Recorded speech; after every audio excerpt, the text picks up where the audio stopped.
Hello students, welcome to the Employees classes. Myself Mohit Sharma. Today we will discuss about a total number of function. जी हाँ, total number of function या फिर हम इसमें और भी topics discuss करेंगे जैसे कि number of one function, number of many one function, number of onto function, number of into function. तो चलिए स्टूडेंट डिस्कस करते हैं। First of all total number of function. देखिए हाँ, ये तो है कि हमारा जो चैप्टर है ऑलमोस्ट रिलेशनल फंक्शन कंप्लीट हो चुका है और मुझे लगा कि आपको इसको भी बताना चाहिए क्योंकि ये एक इम्पोर्टेंट टॉपिक है। हालांकि आपके सिलेबस से रिलेट नहीं करता है बट कॉम्पिटिटिव के लिए बहुत इंपॉर्टेंट टॉपिक है ये जो आज हम डिस्कस करेंगे। चलिए तो देखते हैं total number of the function. Total number of function है बेटा, ये है ना। नंबर देखिए, ये इसकी दो कैटेगरी है। इसको दो टाइप से नंबर ऑफ फंक्शन को देखो अपने आप में भी इसको पता कर सकते हैं, अभी हम आगे डिस्कस करेंगे, लेकिन यहां पर हमने इसको दो पार्ट्स में ब्रेक किया है। Number of onto function plus number of many one function. Suppose अगर हमें नंबर ऑफ वन फंक्शन पता है और number of many one function पता है, अगर हम उनको ऐड कर देंगे है ना, तो हमें क्या मिल जाएगा? Total number of the function मिल जाएगा। इसी प्रकार से कि अगर number of onto function हमें पता है और नंबर ऑफ इनटू फंक्शन भी अगर हमें पता है और इनको ऐड कर देते हैं तो हमें क्या मिल जाएगा? हमें मिल जाएगा total number of the function मिल जाएगा। तो चलिए इन पर आने से पहले हम इसी पर बात करते हैं और आज की क्लास में बेटा हम सिर्फ इस टॉपिक पर और total number of the function पर बात करेंगे। नेक्स्ट लेक्चर में हम इस पर बात करेंगे कि number of one two function क्या होते हैं और नंबर ऑफ इनटू फंक्शन क्या होते हैं। तो चलिए देखते हैं आगे। Total number of the function है ना, टोटल नंबर ऑफ फंक्शन। देखिए ये क्या होता है, लेट एफ एक मैपिंग है मेरे पास, किससे? ए टू बी में एक मैपिंग है। Then total number of function from A to B is, देखिए इसका मतलब क्या? कार्डिनलिटी ऑफ बी है। नंबर ऑफ एन बी का मतलब क्या है? कार्डिनलिटी ऑफ बी है ना। सपोज कार्डिनलिटी ऑफ बी के अंदर एलिमेंट्स है पी है ना, और सपोज कार्डिनलिटी ऑफ ए यानी कि सेट ए के अंदर जो एलिमेंट है वो मैंने ले लिया क्यू है ना। ये जस्ट नंबर्स हैं, ये क्या है? जस्ट नंबर्स हैं। आप चाहो तो इनको हम ऐसे भी ले सकते हैं कि कार्डिनलिटी को इस तरीके से शो भी कर सकते हैं। ये कार्डिनलिटी ही होती है अगर हम इसको मानते हैं एन, इसके अंदर एन एलिमेंट्स हैं, और सपोज कार्डिनलिटी ऑफ ए क्या है? इसके अंदर एम एलिमेंट्स है ना। हमने ऐसा कंसीडर कर लिया कि ये एन एलिमेंट्स रखता है और ये एम एलिमेंट्स रखता है। फॉर एग्जाम्पल देखिए, तो पहले इसको समझते हैं कि नंबर ऑफ फंक्शन क्या होंगे, टोटल नंबर ऑफ फंक्शन क्या होंगे बेटा। तो ये हो जाएंगे आपके टोटल नंबर ऑफ फंक्शंस है ना, total number of function from set A to set B. क्या बनेंगे आपके? क्या बताया हमने? बी की कार्डिनलिटी क्या है? एन, और ए की कार्डिनलिटी क्या है? एम। तो N to the power M हो जाएगा और ये टोटल नंबर ऑफ रिलेशन निकल आएंगे। लेकिन हम ये बात कर कैसे रहे हैं, है ना? ये ऐसा ही क्यों है? ये कुछ और क्यों नहीं था? या एन की पावर एन क्यों नहीं था? देखिए यहां पर आपको मस्ट है, एक सेकंड स्टूडेंट्स, गर्मी बहुत हो रही है। देखिए यहां पर हम डिस्कस करेंगे कि एन की पावर एम ही क्यों है, एम की पावर एन क्यों नहीं है। ठीक है, इसको बाय हम परम्यूटेशन देखेंगे। ठीक है, लेकिन मैं आपको यह भी बता दूं कि साथ साथ आपको फंक्शन की डेफिनेशन भी रिमेंबर करनी होगी। अगर आपको फंक्शन की डेफिनेशन नहीं पता है तो मेरे लेक्चर में जाइए और फंक्शन की डेफिनेशन जो है उसको क्लियर कीजिए। ठीक है, चलिए देखते हैं। सपोज मेरे पास ये ए सेट है, ये सेट बी है, और इससे इसमें एक मैपिंग है एफ है ना। ये सेट ए और ये सेट क्या है? बी है। सपोज मैंने इसमें एलिमेंट लिया 1 2 3 4 5, गेस व्हाट? ठीक है, इसमें ले लिया मैंने A B C D. Okay students, कोई प्रॉब्लम नहीं है? कोई प्रॉब्लम नहीं है, बहुत अच्छी बात है, कोई प्रॉब्लम नहीं है। सपोज ई भी ले लिया मैंने, है ना। चलो एफ भी डाल देते हैं, इसमें कोई प्रॉब्लम नहीं है। देखिए फंक्शन की डेफिनेशन क्या थी? A and B both are non empty set हमें लेनी चाहिए। ठीक है, then F is a function है ना।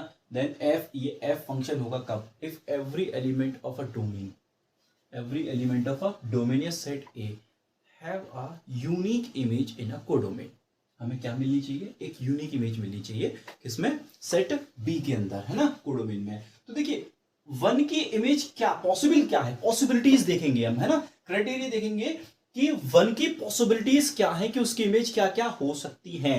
तो वन की पॉसिबिलिटी क्या है कि वन की इमेज ए भी हो सकती है, वन की इमेज सपोज देखिए, वैसे तो ये एरो ऐसे नहीं जाएंगे, है ना, मैं आपको एक पॉसिबिलिटी बता रहा हूं, या सी हो सकती है, या डी हो सकती है, या ई हो सकती है, या एफ हो सकती है, लेकिन ये सारे एरो नहीं आ सकते कि वन की इमेज ए भी होगी, बी होगी साथ में, या सी होगी, नहीं नहीं, इनमें से कोई एक होगी, पर्टिकुलर एक, सभी नहीं होंगी, है ना, फिर तो फंक्शन ही नहीं होगा बेटा।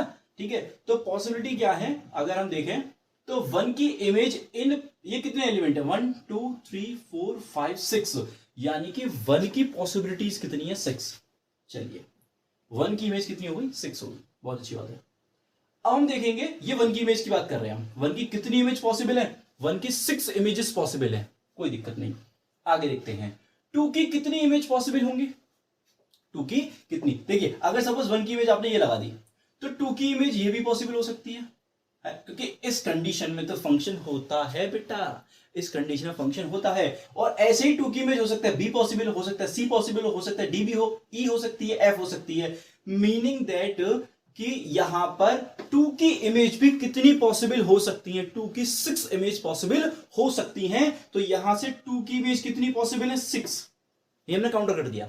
ठीक है, 2 की इमेज भी कितनी पॉसिबल है, 6। अगर हम बात करें 3 की कितनी इमेज पॉसिबल है, तो बेटा 3 की भी 6 इमेजेस पॉसिबल हैं, हमने ये बात लिख दी। 4 की भी कितनी है, सिमिलर 6 हैं, और 5 की भी कितनी इमेजेस पॉसिबल हैं, 6 इमेजेस पॉसिबल हैं। ठीक है, कोई दिक्कत नहीं। अब ये 6 कितने टाइम है, हम इनका मल्टीप्लाई कर देंगे, 6 इंटू 6 इंटू 6 इंटू 6 इंटू 6। ठीक है, तो ये 5 6 है, 1 2 3 4 5, तो इसका मतलब इसे 6 की पावर 5 नहीं लिख सकते क्या, 6 की पावर 5 तो लिख सकते हैं जी हाँ, 6 इंटू 6 इंटू 6, 6 टाइम 5 टाइम कितना हो जाएगा, 6 टू दी पावर 5 हो जाएगा। ये तो बात आपके समझ में आ गई ऑलमोस्ट। तो बेटा ये जो है, ये जो आपको दिख रहा है 6, ये क्या है, ये सेट बी की कार्डिनलिटी ही तो है, यानी कि ये इसकी अगर मैं कार्डिनलिटी निकालूं तो कितनी आएगी, 6 आएगी, चेक कर लो, 1 2 3 4 5 6। और अगर मैं कहूं कि ए की कार्डिनलिटी क्या है, तो आप कहोगे 5। और हम यहां क्या कह रहे हैं कि अगर ए की कार्डिनलिटी कितनी है, m, यानी कि m की वैल्यू कितनी होगी मेरी यहां पर 5 होगी, इस मैपिंग के लिए, इस टाइप के सेट्स के लिए, ए और बी के। और n क्या है, कार्डिनलिटी ऑफ b, तो b के अंदर कितने एलिमेंट्स आए हमारे पास, 6 कार्डिनलिटी आ गई सेट b की। तो फॉर्मूला क्या था, total number of the function from set A to set B, n to the power m। What is n, n is 6, तो 6 टू द पावर 5, तो 6 टू द पावर 5। यही तो हम कहना चाह रहे हैं कि total number of possible function from A to B is m to the n to the power n. What is n? n is the cardinality of codomain. Clear? अब m is the cardinality of domain. तो ये हो जाएगा n to the power n इस type से। और जैसे कि ये मैंने बताया कि फॉर्मूला कैसे जनरेट हुआ है, तो एक पॉसिबिलिटीज के बेस पर है, यहां से ये आपका निकल के आया है। आई होप सो आपको ये क्लियर हुआ होगा कि टोटल नंबर ऑफ फंक्शन किस तरीके से डिफाइन हो सकते हैं, कितने पॉसिबल हो सकते हैं from set A to set B. चलिए ये आपको बहुत अच्छा समझ में आया होगा। आगे देखते हैं, नंबर ऑफ वन फंक्शन कितने पॉसिबल हैं। देखिए अब होता क्या है, आप ही अपने लास्ट टॉपिक देखा भी, number of, total number of कितने फंक्शन निकाला हमने, तो बेटा उस टोटल नंबर ऑफ फंक्शन में हो सकता था वन फंक्शन भी थे, हो सकता था मेनी वन फंक्शन भी थे, हो सकता था ऑन टू फंक्शन भी थे, हो सकता था इनटू फंक्शन भी थे। तो वो जो अभी हमने टॉपिक किया total number of the function, उसमें सारे फंक्शन आ गए, लेकिन उन फंक्शंस में से हम पर्टिकुलर बात करें कि कितने वन फंक्शन होंगे, how many one function from set A to set B, तो वो हम यहां पर देखेंगे। Let F such that A to B a mapping, then number of one function is N P M if N is greater than equal M और N is less than M. हम पीछे भी बता चुके हैं कि सेट बी की cardinality को हमने एन से शो किया है बेटा, और सेट ए की कार्डिनलिटी को हमने एम से शो किया है। ठीक है ना, ये आपको थोड़ा ध्यान रखना होगा। ठीक है, अब सपोज मैं उसी क्वेश्चन को फिर से लेता हूं और वहां से देखेंगे कितने वन पॉसिबल हैं। कितने 1 1 पॉसिबल है। देखिए 1 1 का क्राइटेरिया दिखाते हैं हम आपको। देखिए ये सपोज सेट ए है, ये सपोज सेट बी, जैसे मैंने पीछे एग्जांपल लिया, मैं वही उसको रिपीट करूंगा 1 2 3 4 5, और सपोज यहां पर A B C D E and F, ये आपका एफ हो गया। यहां से मैपिंग क्या है आपकी एफ है, ये सेट ए ये सेट बी। अच्छा मुझे बताइए 1 1 फंक्शन की प्रॉपर्टी क्या है। आपको पता होगी कि 1 की इमेज 1 सिंगल मिलनी चाहिए, यानी कि कोडोमेन में जितने भी एलिमेंट है उन सबकी प्री इमेज सिंगल हो। कहने का मतलब ये बोल सकते हो सेट बी के एवरी एलिमेंट की, नॉट एवरी एलिमेंट की, जितने भी एलिमेंट इससे मैप हो रहे हैं उन सभी एलिमेंट की सेट बी के क्या हो, एक सिंगल इमेज बन जाए, तो भी उसको 1 1 फंक्शन कहते हैं। या फिर एक सिंगल इमेज हमें डोमेन के एलिमेंट की मिल जाए तो उसको क्या कहते हैं 1 1 फंक्शन बोलते हैं। देखिए सपोज मैंने दिखा दिया कि 1 की पॉसिबिलिटी है कि ये ए हो सकता है, एक है ना। सपोज मैंने इसको दिखा दिया, सपोज मैंने इसको दिखा दिया, सपोज मैंने इसको भी दिखा दिया और इसको भी इस तरीके शो कर दिया, कोई दिक्कत नहीं। तो यहां पर फैक्ट है, पहले मैं यहां पर बेटा इस पर बात कर रहा हूं, पर्टिकुलर सिर्फ इस पर बात कर रहा हूं, ठीक है। कि अगर देखिए सेट बी की कार्डिनलिटी को मैं एन से शो कर रहा हूं, तो यहां पर जो एन है ना वो क्या है, सेट बी के अंदर नंबर ऑफ एलिमेंट हैं, तो वो या तो ज्यादा होने चाहिए किससे, सेट ए के एलिमेंट से, या फिर इक्वल होने चाहिए। इक्वल कैसे बोलोगे आप, इक्वल ऐसे बोल दो, है ना। या फिर मेरा सेट ऐसे होना चाहिए कि इसमें भी जितने एलिमेंट इसमें उतने ही एलिमेंट इसमें हो, तो बेटा ये वाली बात लगेगी। या फिर इसमें इससे कम से कम एक एलिमेंट ज्यादा हो जाए तो भी कोई प्रॉब्लम नहीं, ज्यादा से ज्यादा जितने भी हो सकते हैं कोई दिक्कत नहीं। लेकिन अगर ऐसा हो गया बच्चों, कैसा कि ये सेट ए है ये सेट बी है, सपोज यहाँ 1 2 3 है और यहाँ ए और बी है और ये मैपिंग एफ है, तो बेटा होगा क्या, ये आपने इससे दिखा दिया, ये इसकी इमेज हो गई और ये इसकी इमेज हो गई, ये तो मैनी 1 बन गया। ये 1 1 रहा कहां, सेट बी में जो एक एलिमेंट आ रहा है उसके 2 प्री इमेजेस हो गए, ये तो 1 1 की कैटेगरी में आता ही नहीं है ना। तो वही हम कहने वाले हैं कि आपको कब यूज करना है, ये जो पैटर्न यूज करना है फर्स्ट वाले, कब करना है, जब बी के अंदर जो एलिमेंट है वो या तो ज्यादा हो ए से या ए के इक्वल हो जाए, तो फिर हम इस परम्यूटेशन एनपीएम का यूज कर लेंगे। और अगर ऐसी कंडीशन होती है कि डोमेन के एलिमेंट ज्यादा हैं कोडोमेन से, तो 1 1 फंक्शन का क्राइटेरिया बिल्कुल 0 हो जाएगा, है ना स्टूडेंट्स। तो यहां पर हमने वही दिखाया है कि यहां पर 1 1 फंक्शन इस कैटेगरी में मिलेगा ही नहीं, तो हम कह देंगे number of 1 1 function is equals to 0, that's it, ठीक है ना।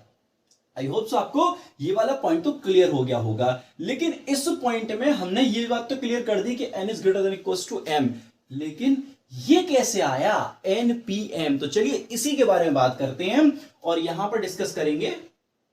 सपोज मैंने ले लिया ये सेट a है, ये मेरा सेट b है, a एंड b, ठीक है ना। चलिए एक सेकेंड स्टूडेंट्स,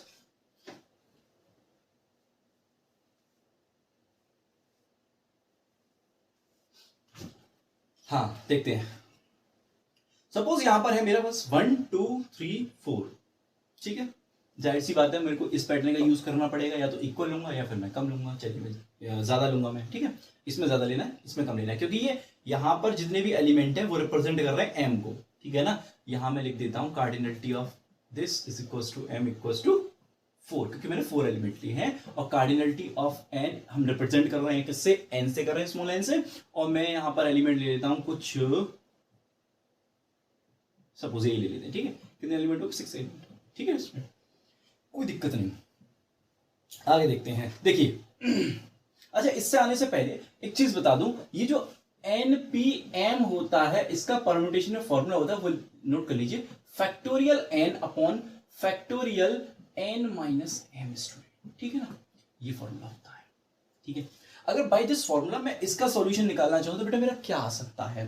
देखिए n क्या है बेटा, n देखिए n है कार्डिनलिटी ऑफ b, तो बेटा 6p, और n क्या है cardinality of a, set a, जो कि कितना गिवन है मेरे को 4। चलिए हमने रख लिया, ठीक है। अच्छा ये तो गलत बात हो गई, गलत हो गई सही हो गई, गलत हो गई बेटा ये तो, क्यों, क्योंकि मैंने क्या कहा, अगर n क्या है, सेट b की कार्डिनलिटी है, इसमें एलिमेंट कम है, और m जो कि किसकी है, सेट a की, सेट a के एलिमेंट ज्यादा है और इसके कम है, ठीक है, कोई दिक्कत नहीं।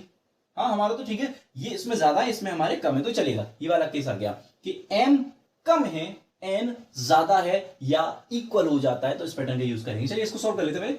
फैक्टोरियल 6/6 माइनस 4, यहां 6 माइनस 4 करना है ना, तो कितना कि 2। अगर मैं इसको ओपन करूं 6 फैक्टोरियल को तो क्या हो जाएगा, 6 into 5 into 4 into 3 into 2 factorial upon 2 factorial, है ना, ये इससे हो गया कैंसिल आउट। तो मतलब ये पैटर्न बचा 6 5 4 3 इस टाइप से। ओके चलिए यहां पर इसको ध्यान में रखना थोड़ा सा, और देखिए हम इसको नॉट अ फॉर्मूला, हम इस पैटर्न से भी लेके आएंगे बाय द परम्यूटेशन, जो लॉजिक चलता है हमारा, ठीक है ना, प्रोबेबिलिटी जो चलती है, यहाँ पॉसिबिलिटी जितनी भी होगी वो देखते हैं। देखिए 1 की एक ही इमेज हो सकती है, ये फैक्ट है 1 फंक्शन में। तो 1 की कितनी पॉसिबल इमेज है मुझे ये बता दीजिए। यहां पर या तो ए से एरो आएगा या बी से आएगा या सी से या डी से या ई से या एफ से, यानी कि 6 में से कोई भी एक इमेज 1 की हो सकती है, ये पॉसिबिलिटी है। तो मतलब 1 की कितनी पॉसिबिलिटीज है, 6। आई होप सो आपको समझ में आया हो, क्योंकि 1 का इन 6 में से एक पर एरो लग चुका है। अब किसी और एलिमेंट का, यानी कि डोमेन के किसी और, यानी कि जो 3 एलिमेंट बचे इनमें से उस पर एरो नहीं लग सकता जिस पर 1 का लग चुका है। क्यों? क्योंकि अगर आपने सपोज ऐसी हरकत कर दी कि सपोज 1 का ए पे लग गया और 2 का भी ए पे कर दिया, तो ये तो मेनी 1 की कंडीशन क्रिएट हो गई। ये कहां हुआ 1 फंक्शन। तो यहां पर रेस्ट्रिक्शंस है थोड़े से कि जो ए की इमेज हो गई अब वो बी 2 की इमेज नहीं होगी, है ना। तो अब मैं ये कहूं कि 2 की कितनी इमेज पॉसिबल है, तो एक इमेज निकाल दो ना जो 1 की थी, तो अब 5 इमेजेस पॉसिबल हैं 2 के लिए। स्टूडेंट 2 के लिए 5 इमेजेस पॉसिबल हैं हमारे पास। चलिए अब जो 1 और 2 की इमेजेस थी वो उन्हीं की रहेंगी 1 फंक्शन के अकॉर्डिंग, अब वो किसी और की नहीं हो सकती, है ना। तो फिर 3 की कितनी पॉसिबिलिटीज है, 3 की 4 पॉसिबिलिटीज है, क्योंकि 6 थे, 2 1 और 2 की 1 और 2 की इमेज 2 निकाल दीजिए उन इमेजों को, सपोज ए और बी हो गई, मैंने ए और बी निकाल दिया। अब 3 की कितनी पॉसिबिलिटीज हैं बेटा, 4 हैं। सही है ना, समझ में आ रहा है। अब मैंने कहा कि ये भी इसने फिल कर लिया सपोज ई के साथ, ठीक है ना। अब डी की 4 की कितनी पॉसिबिलिटीज हैं इमेजेस की, वो है 3। तो चलो हमने इसका ऐसे दिखा दिया, डी और एफ रह गए तो कोई दिक्कत नहीं, उसमें कोई प्रॉब्लम नहीं, ठीक है ना। तो देखिए ये पैटर्न देखिए बेटा, और हमने यहां जो सॉल्यूशन किया था बाय दिस फॉर्मूला, ये देखिए दोनों बातें सिमिलर हैं। हम आपको ये बताना चाह रहे थे कि ये किस तरीके से हम डिजाइन करते हैं, या इस कैटेगरी में यही क्यों लिया है, क्योंकि बेटा एक्चुअल लॉजिकल फैक्ट तो यही है, ठीक है। फिर हमने उनको फॉर्मूले में डिजाइन कर दिया और हमारे इजी बन गए पैटर्न, हमें इतना काम नहीं करना पड़ेगा, इजी वे में हम कर देंगे। तो समझ गया 1 फंक्शन की कैटेगरी क्या होगी, कि अगर डोमेन के एलिमेंट हमारे क्या हैं, कम है, और कोडोमेन के एलिमेंट ज्यादा हैं या इक्वल हैं, तो NP-M होगा नंबर ऑफ 1 फंक्शन। और अगर कोडोमेन के एलिमेंट कम हो गए जैसे कि यहां दिखाया है, और डोमेन के एलिमेंट ज्यादा हो गए, it is not a 1 function category, it is a many 1 function category, ठीक है स्टूडेंट्स। तो आई होप सो आपको ये समझ में आया हो। अब हम बात कर लेते हैं थोड़ा सा मेनी 1 फंक्शन पर, ज्यादा बड़ा नहीं जाना, हम स्टार्ट में जाएंगे बेटा, बिल्कुल स्टार्ट में। हमने क्या दिखाया था कि टोटल नंबर ऑफ फंक्शन, है ना। तो देखिए total number of the function is equals to number of 1 function, number of 1 function, ठीक है, plus number of many 1 function, यही तो बताया हमने। अब आपको ये पता है क्या था, n की पावर m था, देखिए हमने निकाला है, हमने सॉल्व किया है, n की power m total number of function, है ना, is equals to number of 1 function क्या आएंगे, या तो 0 मिलेंगे या फिर क्या मिलेंगे, आपके NP-M मिल जाएंगे, प्लस ये सपोज मैंने मान लिया इस नंबर को मैंने सपोज Q, ये क्वांटिटी, ये जो काउंटिंग में Q रहे होंगे।